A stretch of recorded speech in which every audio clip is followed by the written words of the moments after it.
Welcome to MPS Monitor, the best cloud solution for remote printer monitoring and print fleet management. This tutorial will show you how to manage service requests created by HP Smart Device Services.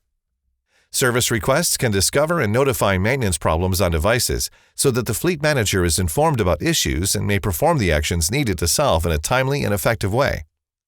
MPS Monitor continuously monitors devices, identifies problems, and provides diagnosis on them, assigning a severity level and including detailed guidance on how to solve. To access service requests, click on the Tasks section on the dashboard or on Tasks in the left menu, then on Service Requests.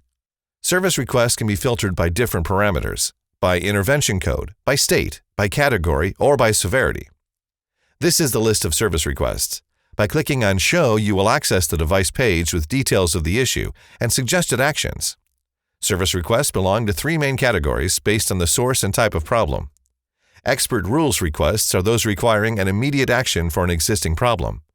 Predictive requests are related to devices where it is likely that a future problem may happen, while customer-reported requests are generated by customers through the Report a Problem app.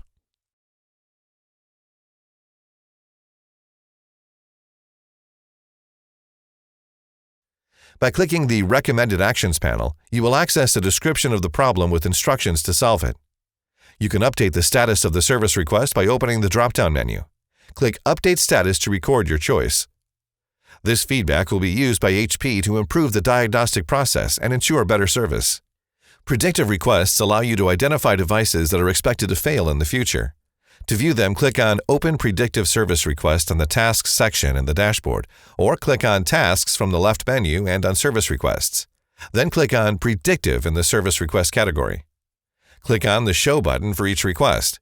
You will go to the Details page. By clicking on the Recommended Actions box, you will find a detailed description of the suggested activity with guidance to prevent the problem. Again, you can update the status of the request by selecting the action you have taken. To make the change effective, click on Update Status. Thank you for watching this MPS Monitor tutorial.